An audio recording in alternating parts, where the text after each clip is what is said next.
Soul of this nation. I believe that everyone, and I mean everyone, deserves to be treated with dignity and respect. And I believe that the American dream is big enough for all of us. I mean all of us. Latinos have contributed so much to our country. Whether you've been here for generations or whether you're a dreamer whose family arrived recently, you're part of the fabric of America. You're Americans. And when I'm president, I'll stand with you for the battles that are about to come. I'm optimistic. I remain optimistic. I continue to be optimistic that if we work together to fulfill the ideals of this nation, value hard work, opportunity, and the American dream, we'll get there. This is the most important election of our lifetimes, and we need the leadership of the Latino community, your voices and your votes. I hope you'll join me as we continue to build on the progress we've made and reminding our leaders that families belong together. That's our American family. We belong together, all of us. May God bless you all, and may God protect our troops.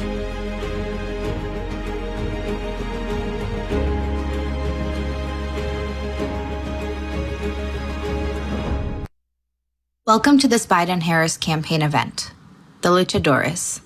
Please welcome Cristobal Alex. Be with y'all tonight. Thank you for making some time to chat with us to launch the Luchadores. This is going to be a regular series, a real talk conversation with Latino men about the issues that matter most to our gente, to our family, to our comunidad. We're really excited to kick it off tonight with some very special guests. I'll do a quick introduction and then we'll jump right in here. I'll start, in fact, with the person who needs no introduction. This is the man known as the tall, dark Chicano, El Más Chingon, the man who's got multiple Grammy Awards, is a great golfer and a great friend of Democrats. That'll be George Lopez kicking us off. Alongside George, you're going to have Al Madrigal, who's just a terrific dad. I called him earlier today to ask, Al, how do you want me to introduce you? And what he said was, listen, he's like, my first priority is being a dad. And so I think he's done a great job as a pops, and he's going to be coming to us from LA. You know him from The Daily Show. He's also got the #1 comedy podcast in the entire world, All Things Comedy, and he's also a small business owner. You're going to also meet Paul Cruz. Paul is a veteran, the 25th Infantry. He's Boricua from the Bronx, found his way down to Florida, where he met a Cubana, has 2 kids, 10 years old and 2 years old. That's a big gap there in age. I don't know how the guy gets any sleep, but he's a great guy. He's going to talk to us about service in the military and honor. And last but not least, we're going to hear from Juan Acosta. Juan, also an amazing story. He's the son of migrant farm workers. His family's from Mexico, and he ended up being a pediatric surgeon, and he's also a small business owner. So without further ado, let me bring in George Lopez. George, you've been a champ. If not the first major Latino, one of the very first major Latino big names who supported Obama and Biden in 2008. You were a big part of that campaign. You played a huge role in 2012.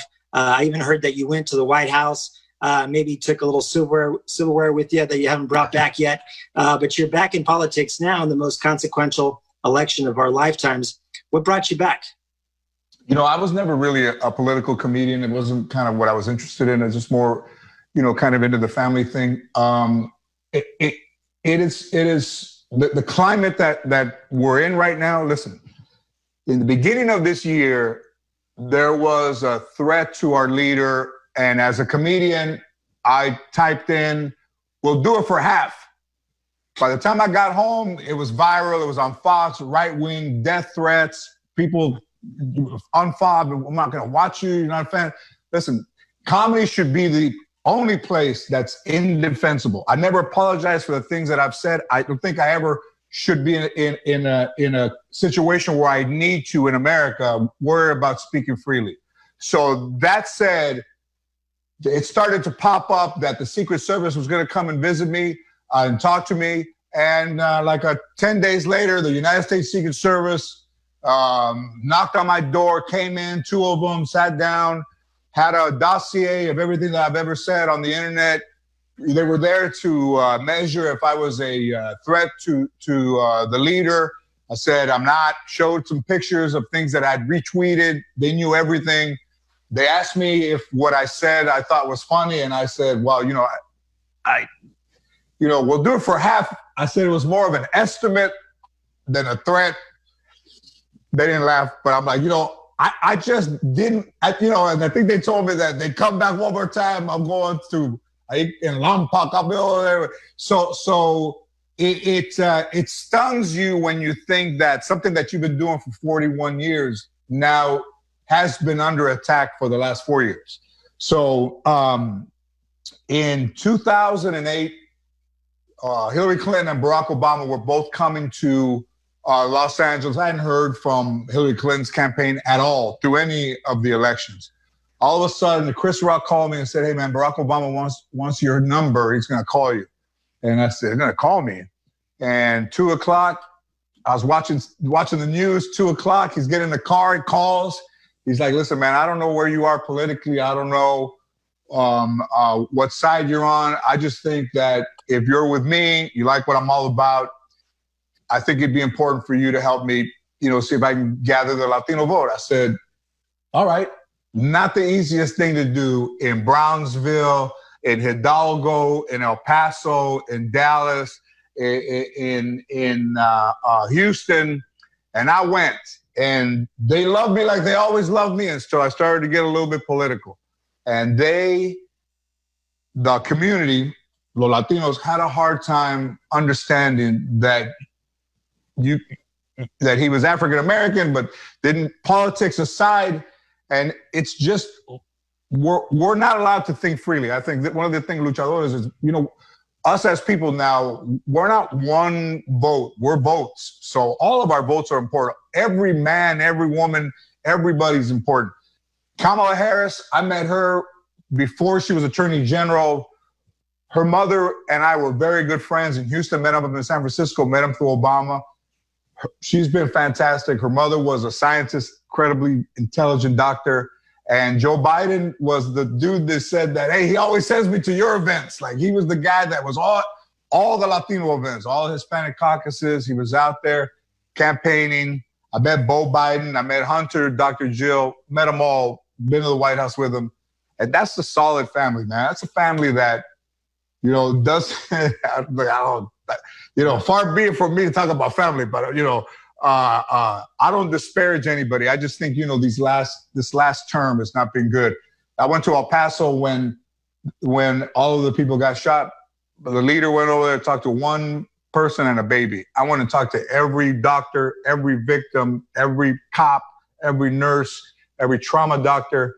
And that's not me, but it's me when we're being targeted as an enemy, as people who don't belong here, as people who have never belonged here, as people who only take and don't give. And I'm done with that. That's not us. We're part of this country. We've always been. We fought in war. Paul will tell you that. We fought in every war. And if you are willing to die for this country, you should be able to live in this country. And I'm happy to be here with all of you guys. And that's what I got to say. George, we really appreciate that, George. I tell you, as someone from El Chuco, from El Paso, I remember your visit. I remember what you meant to that community, and you're exactly right. I mean, what we've seen with Donald Trump is the minute he came down that escalator, attacking our community, attacking our gente, calling us rapists, calling us thieves. Then he went on to attack others as well, women, people of color, people of different faiths. We've been under constant attack from this president. And there's another threat that our community is facing that's been dire. It's COVID. This has been a pandemic that has impacted our community more than any other. We're 3 times as likely to get infected by it. We're 3 times as likely to die from COVID. 1 in 3 small businesses, Latino small businesses, have taken a hit. Almost 40,000 have perished. I mean, this is the greatest threat to our community. And Donald Trump doesn't have a freaking plan for this. No. And I know all of us here have been directly impacted in some way. Our community been hard hit. So I want to open that up as we're facing this pandemic. And you mentioned the work of Barack Obama and President Biden. They pushed for the Obamacare, the ACA, which gave Latinos more than 4 million access to healthcare. Now we're in a situation in the middle of a pandemic when Donald Trump is trying to take away that healthcare. So let me open this up. I want to turn straight to you, Al, and talk to us a little bit about what you're seeing with the pandemic, and then I want to bring in the Dr. Acosta to talk about it from what he's seeing on the ground. Sure. Just to take a step back, I don't want to be here right now. I would rather be, in my backyard, hanging out with my kids, having a cocktail. I don't think any of us want to be here right now, but we're all compelled to do this because of how important this election is. So it's very clear to me that a number of people you'll see stepping in our hand has been forced because our democracy is under attack. And there's a response to COVID I don't think it could be worse.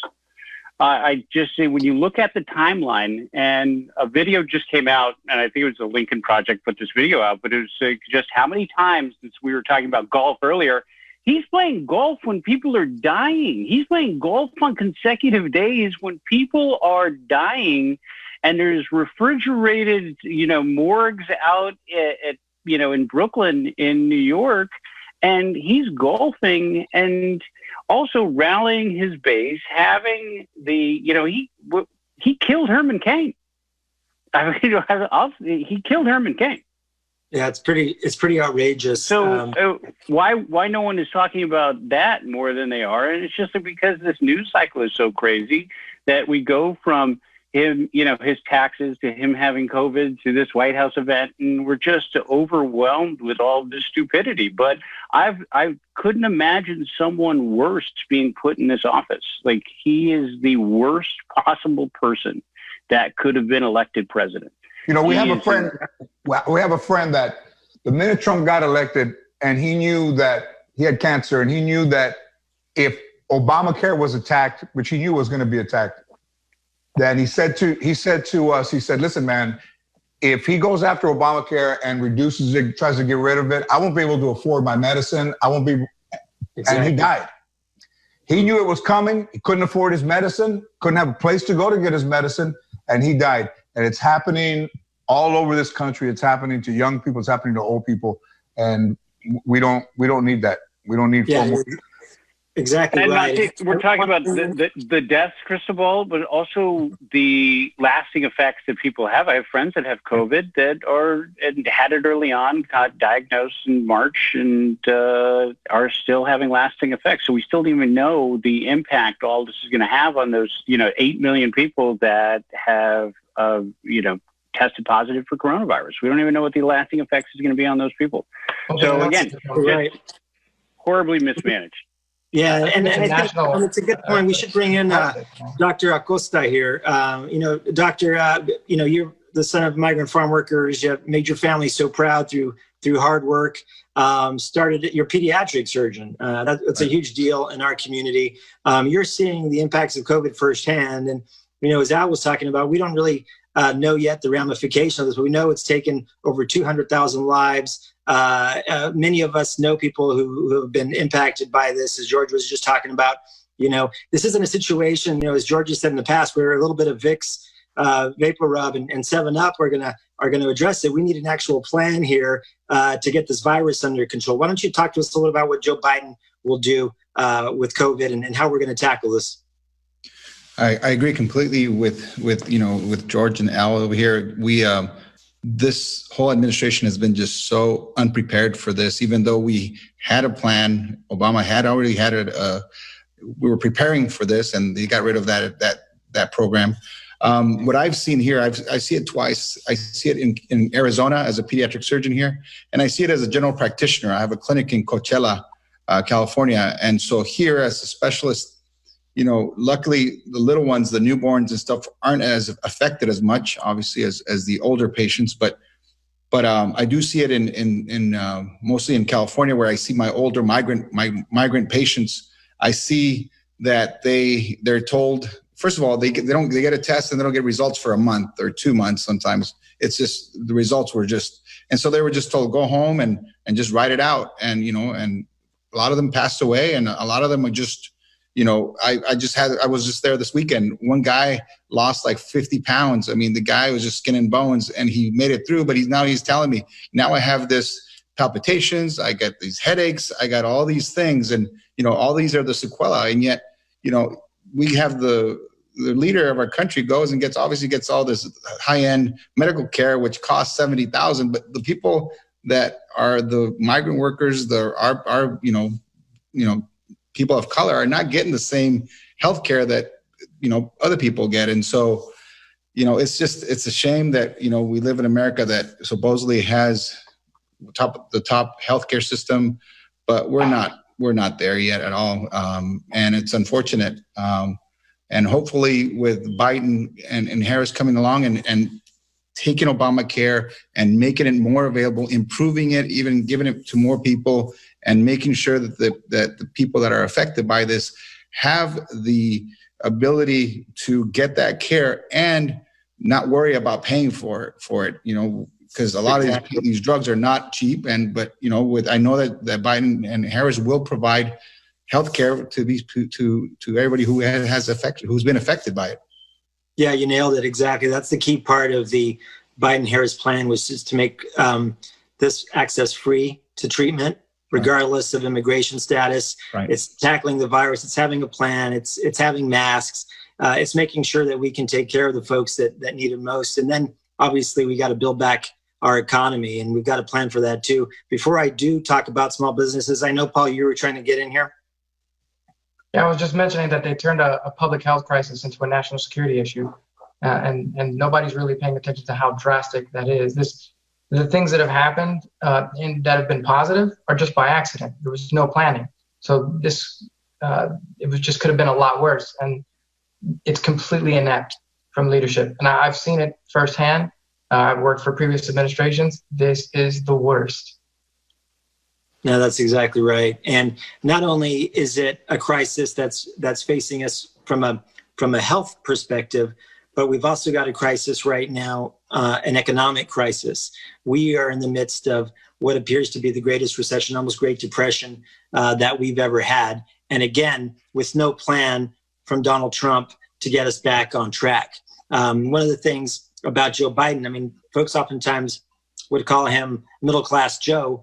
They meant it kind of derogatory, right? But he takes that as a compliment, because what it means is he stands up for the middle class, he stands up for the little guy, for the working man, and will make sure that when he's elected president, as he did in 2008, coming out of that crisis, that we begin to rebuild the economy. And as we saw last time around, Latinos are going to be helping to lead that effort. But we are struggling right now mightily when it comes to small businesses and when it comes to jobs. And we've got a number, all of you, in fact, are small business owners. I want you to talk a little bit about what you're seeing in your own businesses, the impact it's having in your own lives, and what you think we need to be doing. Al, let me start with you, and then we'll go to George, Paul, and then with Juan. I was, at our place all day today, and it's a struggle. We're just fighting for our lives. It's difficult because I think a lot of small business owners are in the same place where you're just barely hanging on. We got hit with our 2019 tax bill today. The president of the company looked at me and he's like, I don't even know how we're going to pay this. I'm like, we're going to pay it in installments. Everything's going to be fine. Contact our CPA and let's set up a plan. And it's just a fight. It's a nonstop fight to stay. Look, there are some businesses that were able to adapt, and that's just what you have to do as a small business owner, and that's what we've tried to do. But, we're just, I think like a lot of us are just rolling up our sleeves and trying to make it work. George, with the restaurant, and that's got to be so difficult, because I just imagine that you had such a big hit. The Chingon Kitchen we just passed at is that Marengo, right? And you have, but restaurant owners, my heart goes out to all those people, and food trucks, just anybody that's just struggling with indoor dining experience. It's killed me. There's no adapting. The thing is that, also you have to put yourself, people who are struggling to make ends meet, they don't have a choice of staying home, and they're going to put their own family's health, they're going to put their health at risk, they're going to put themselves at risk for trying to just provide for their families. I mean, this is, you're seeing crime go up, you see break-ins, you see things going on.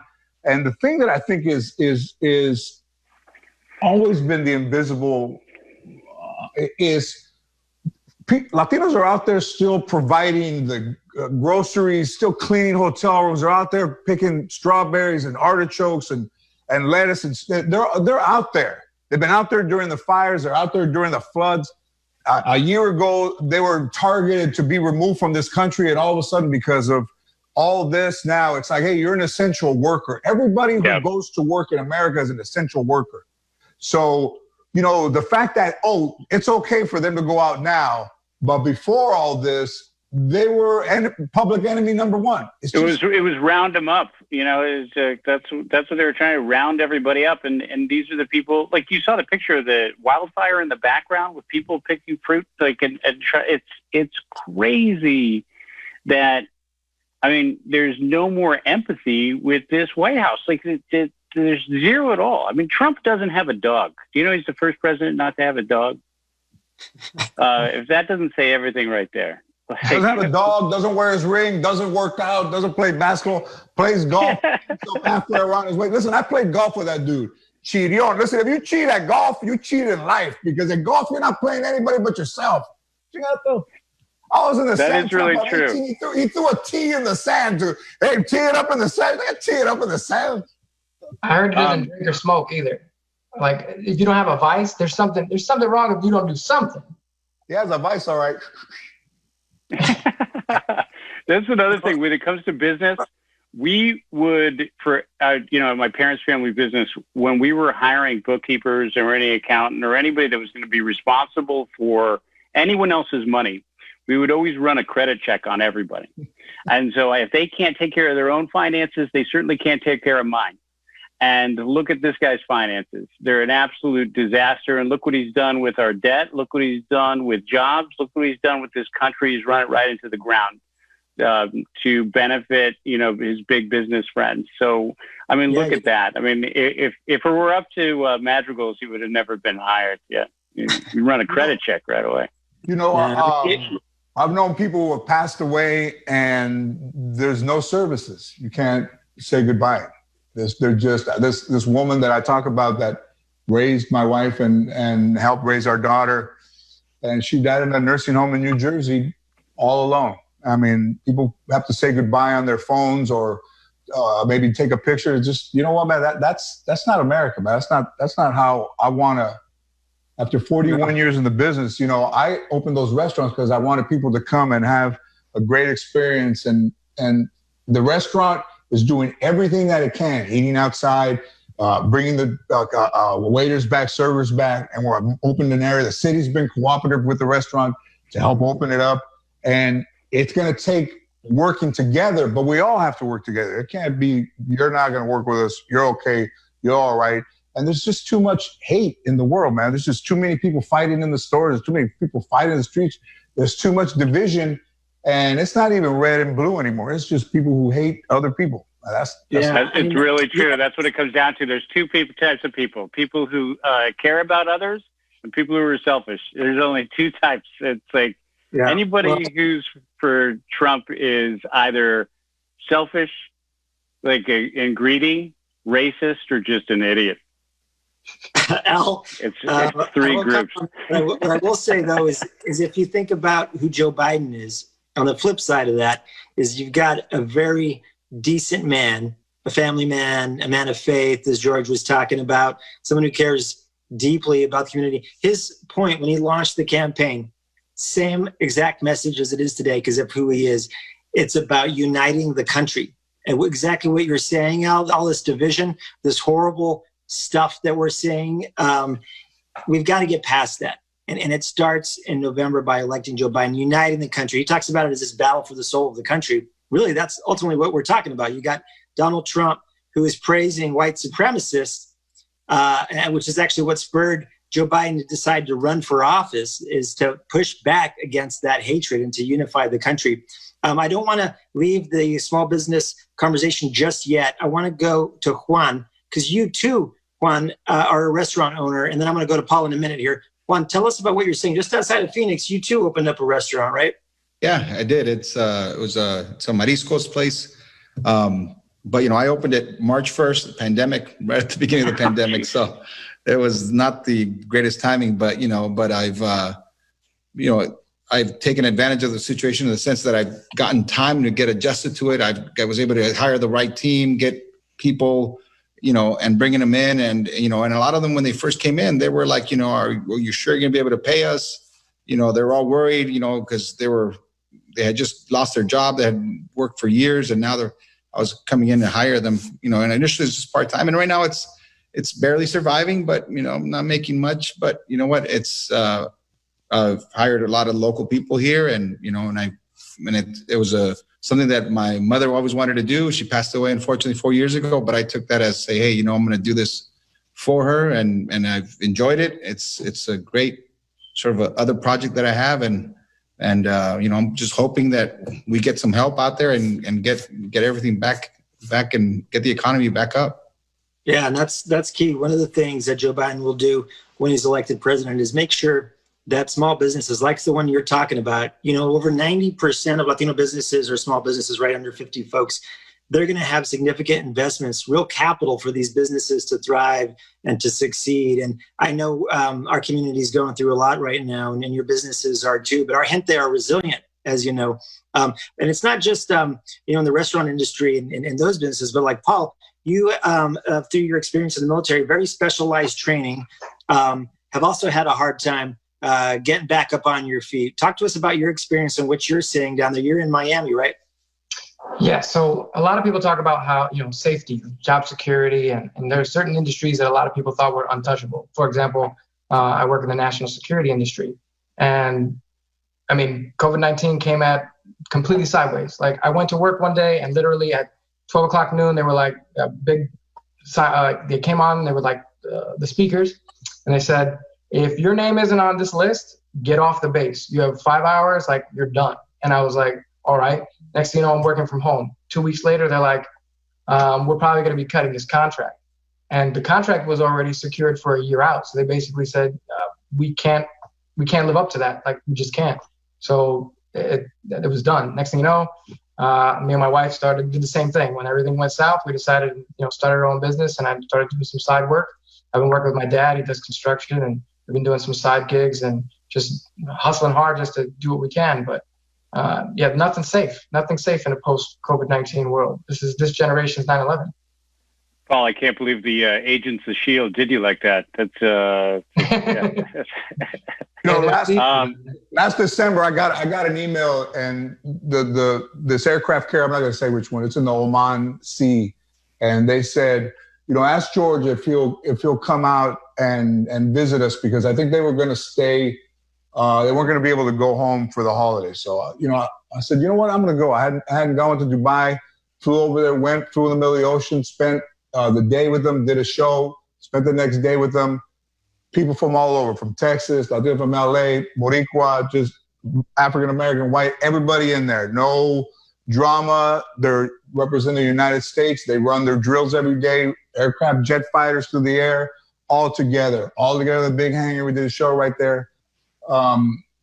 They're still out there. Yeah. They haven't gone back. They thought they were going to stay till January.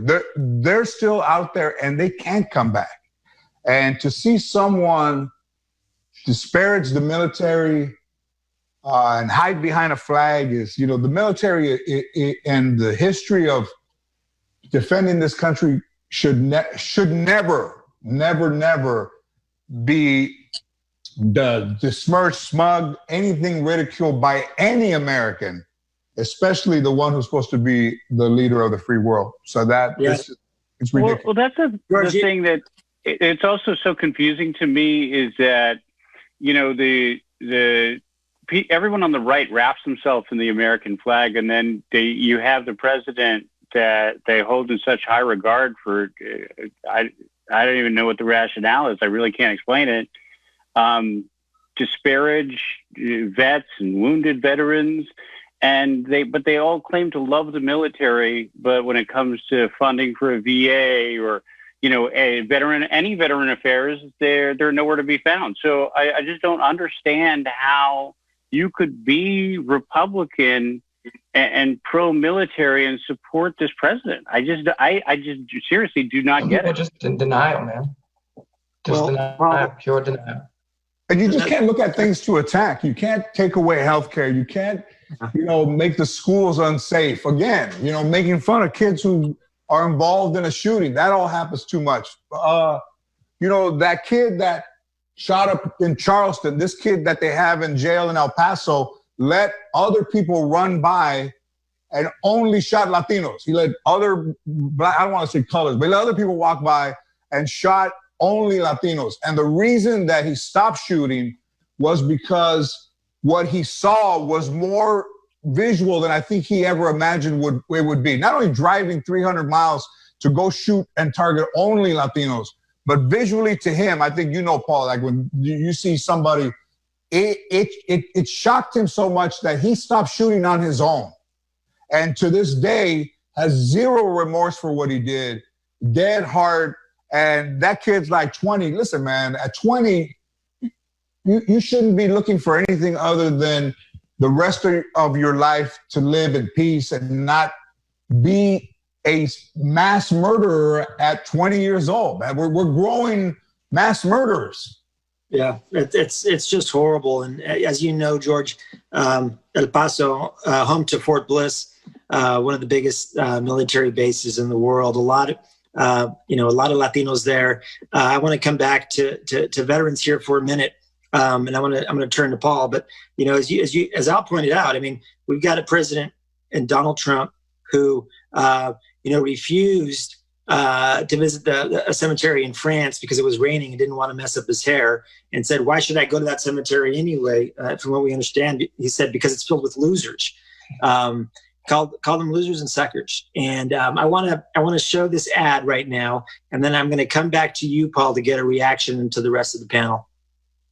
The last 3 months of my active duty military service, I was in charge of conducting military funerals, having to give this folded flag to a girl who lost her dad. There's nothing you could tell this girl about their parent being gone. President Trump just doesn't understand. I am from a multi-generational military family. To think that somebody would call them suckers and losers, it's incredibly disrespectful to every person who's ever worn that uniform, to every person who was the child or mother, father, brother. He just doesn't understand what it means to do something that you think is more important than just yourself. And this country is more important than him, than me.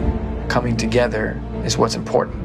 Joe Biden's a unifier. His son was one of us. It takes a lot to be able to send your own child off to war. Joe Biden understands that decision, and he understands sacrifice. He's experienced loss, and those losses allow growth. I believe that Joe Biden is the man for this time. I'm Joe Biden, and I approve this message. Paul, thank you for your service. And of course, for being a part of that ad that's showing in battleground states around the country, and including Georgia and El Paso. I know, Paul, you left after 20 years of service because of Donald Trump and his abuse of the military, his abuse of the Constitution. Talk to me about your experience there and your perspective around this. Well, it was actually just short of 17 years, but yeah, I was put into a predicament where, everything that was going on in the world. I mean, I watched what happened with George Floyd. I watched what happened with Breonna Taylor. I watched what, even in different circumstances, but what happened with Vanessa Guillen on Fort Hood. And everything was seeming to go in such a direction where we weren't able to hide from what was happening anymore. Like we've all just been desensitized. And I think that's what this president has done. And every single thing that he does is worse than the last, but we've gotten so used to it that we're numb. And so I realized that once coronavirus hit and everything that was happening, it was like the blinders came off. Like there was no more excuses. Like I was able to see what things were for what they really were. And I couldn't sit there and say, all right, yeah, I'm going to keep doing this, running the risk that this president might say that I have to take up arms against an American citizen.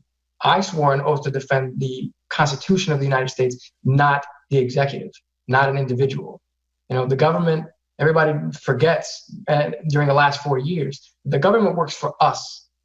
And I swore an oath to defend that. And so when it wasn't in line with that, I had to do something else. And so having the ability to speak, let me just say that I am extremely honored to be a part of this, because to have the ability to speak makes a difference, because wearing that uniform, you're not afforded that. That's not your place. That wasn't my place. And I had the opportunity to use my voice, and believe me, I'll be honest with you, I was scared. Having to do this and speak is a scary thing, but I also, I believe that bravery isn't about doing something when you're not afraid.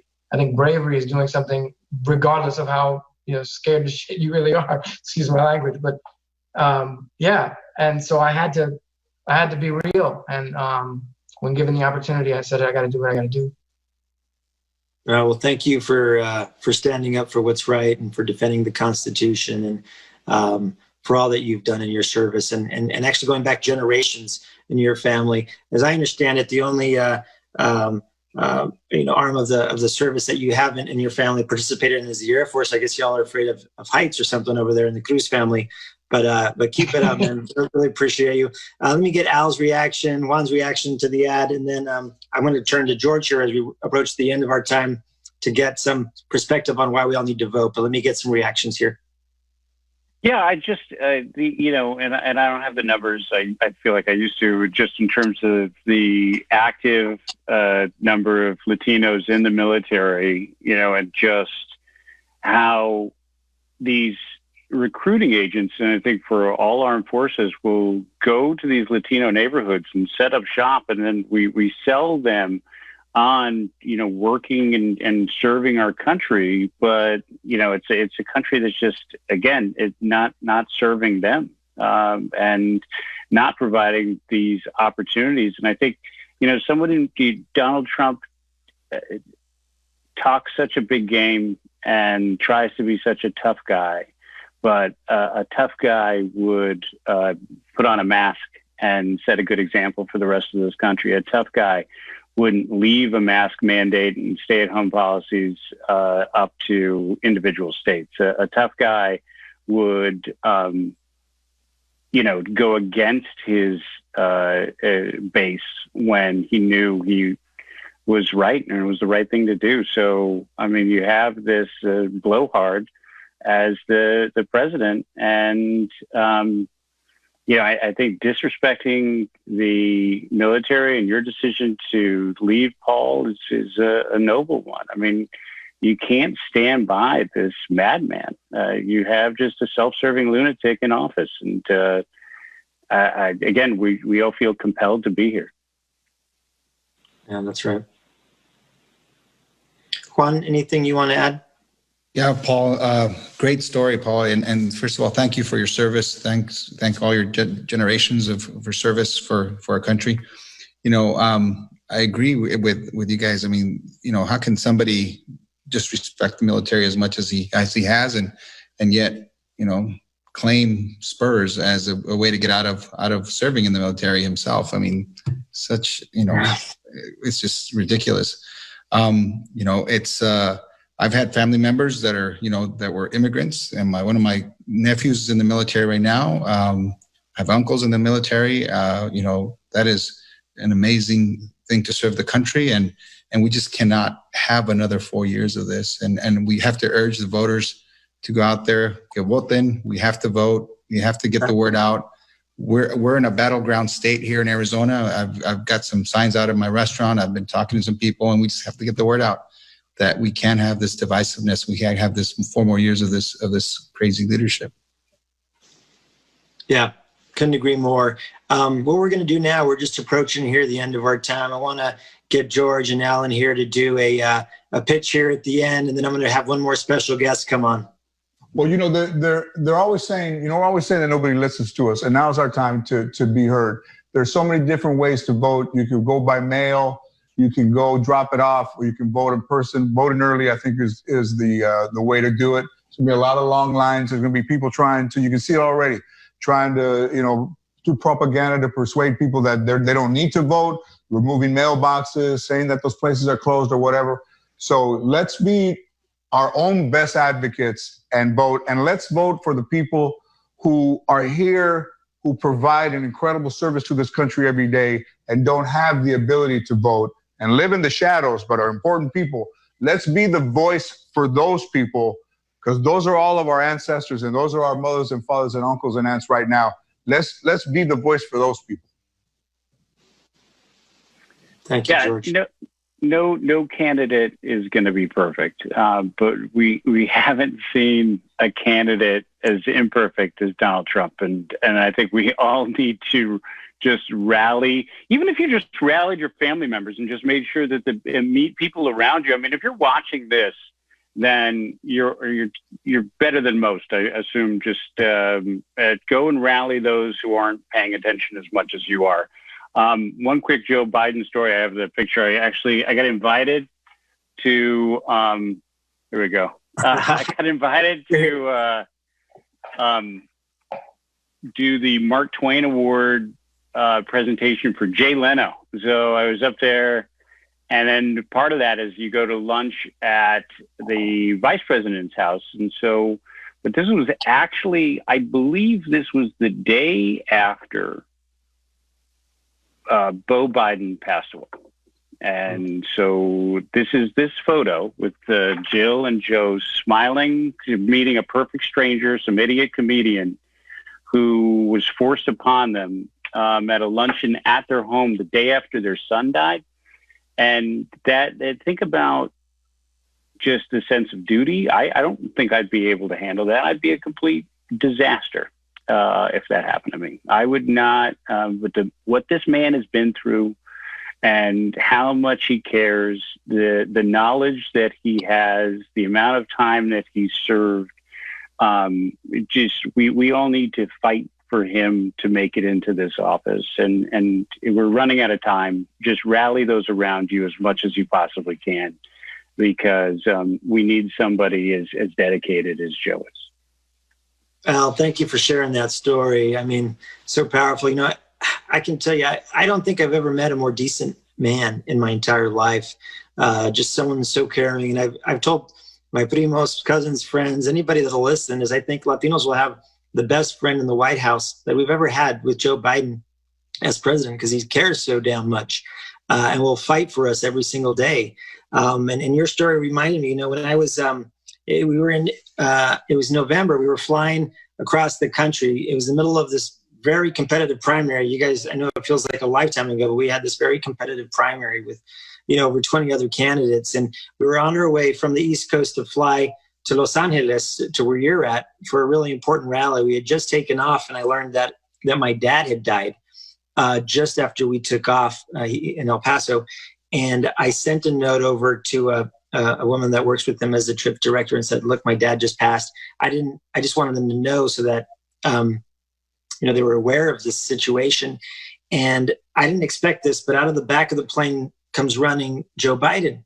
And he says, stop the plane, turn the plane around. I'm so sorry for your loss. Mind you, we're flying across the country for a critical rally. And I couldn't believe that the future president and leader of the free world would stop everything, with everything on the line in this rally, because someone he knows had a passing like that. And it just shows just what an amazing leader he is, and how lucky we'll be if we have him as president. And I urge my friends and family and everybody else that'll listen is, you know, voting is happening now. Make a plan. Go to our website, joebiden.com. If you prefer using the phone, text todos to 30330. And best of all, I want you to hear from one more guest. This is Larry San Diego from Arizona, who's our Latino vote director, who's going to tell you one more thing that you can do. Thank you, Cristóbal. And I know after this conversation, I am fired up. I am ready to do whatever I need to in order to elect Joe Biden. As Latinos, we have the power. And in Arizona, we have a unique challenge, because since 1952, Arizona has gone Republican every time except for once. And that was over 2 decades ago. And so we are rising up to the challenge. And you know why? Because of the power of the Latino community. There's a Mexican proverb that I think really speaks to this situation. It's, they tried to bury us. They didn't know we were seeds. And here in Arizona, they try to bury us with SB 1070. They try to bury us with Joe Arpaio. They try to bury us with Donald Trump. But they didn't know that we were seeds. And organizations have been doing the hard work of voter registration, of civic engagement, of mobilizing Latino voters. And now we're going to reap that harvest and elect Joe Biden. And I invite you to partner with us, de ser un luchador con nosotros, to rise up to the challenge with us. Every single day in Arizona, we do bilingual phone banking. Every single day, multiple times on the weekends, we're calling voters, Latino voters, de compadre a compadre, de paisano a paisano, in English and in Spanish, and making sure that they are registered to vote, that they know about iwillvote.com and voyavotar.com, of the importance of electing a leader like Joe Biden. And so if you're ready to partner with us to help elect Joe Biden in Arizona, to show the power of the Latino vote, do this with us in Arizona. Go to www.missionforarizona.com, and all of our opportunities for bilingual phone banking are there. There's a time and a place for everyone in this campaign. We are wanting to partner with all of our fellow Latinos across the country to help elect Joe Biden. So again, www.missionforarizona.com. All of our bilingual phone banking that happens on a daily basis are there. And I am so excited to elect Joe Biden, to show the power of the Latino vote this election. Back to you, Cristóbal. Gracias, Larry. That was perfect. And to close out, I got one more question for our friend George Lopez here. George, I don't know if you heard, but Joe Biden is a car guy, and all over the country, there are folks with caravanas, people out there. It's called Riding with Biden. I want to get your take on this.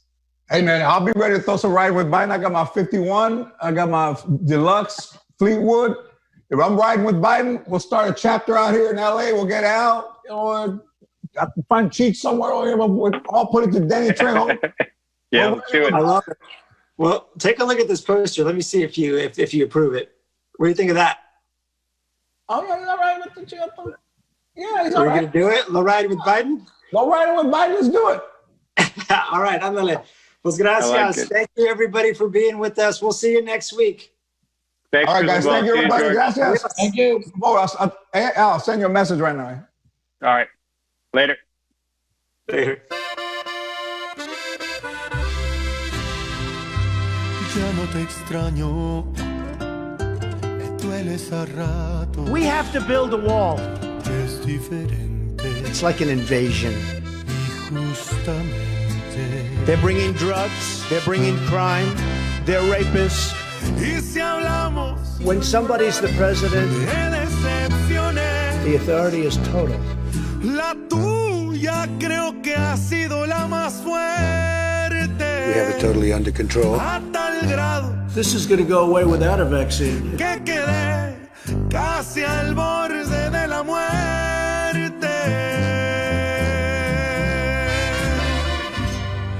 Pero en paz sin ti.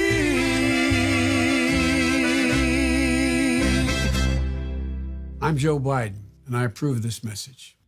Pero ya no, antes yo te quería, pero ya no. Tú me gustas.